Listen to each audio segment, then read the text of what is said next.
All right, so let's get into the first question. So Minnie asked the first question. He says, how can we build an incentive program for our creative team members, and what would that look like? Well, Minnie, I'm glad you asked this because, bonusing creatives took us a little bit to figure out because, it's easy to bonus the executives, right? And it's pretty easy to bonus the salespeople because they're getting paid on commission. On the creatives, it was a little bit more challenging. Let's say we had a project that was 100 hours. The project was probably 300 hours, but let's say we had 100 hours budgeted toward creative. So what we would tell our designer, and I'll go through a designer and also an art director because they're part of the creative team, right? And so what we would do on the designer and say, look, we're budgeting out 100 hours on creative for you to actually do this particular project.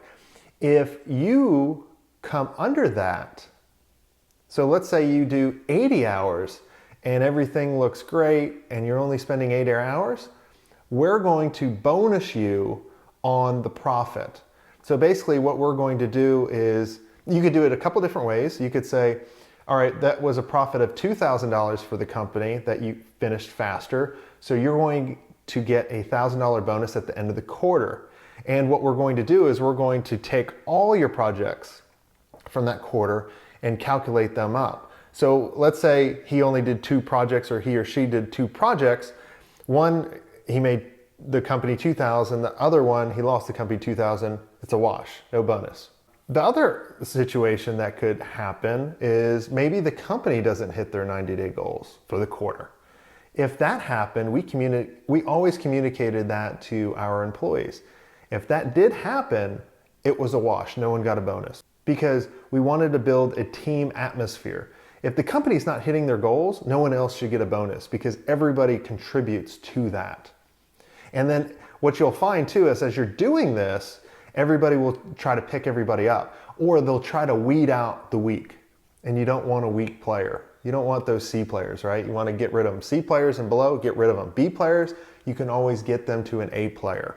And then on maybe like a manager of the creative team, we would come up with, we would communicate the company 90-day goals. What goals can you come up with that are measurable, that contribute to this and help your team?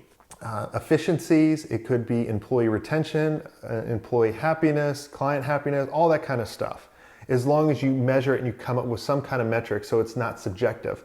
So that's how we measured and bonused our creative team. And let's say they're not hitting their bonus constantly. As we're doing our quarterly coaching calls, and I've had episodes on this before, what you want to do is find out why aren't they hitting their bonus? And how can us as a company and managers help them out? And if we're helping them out as much as we can and they're not, then they're probably not right for the agency and we need to make a change. I want you to join the conversation. Make sure you comment and subscribe. Thanks for giving me your most valuable asset, your time.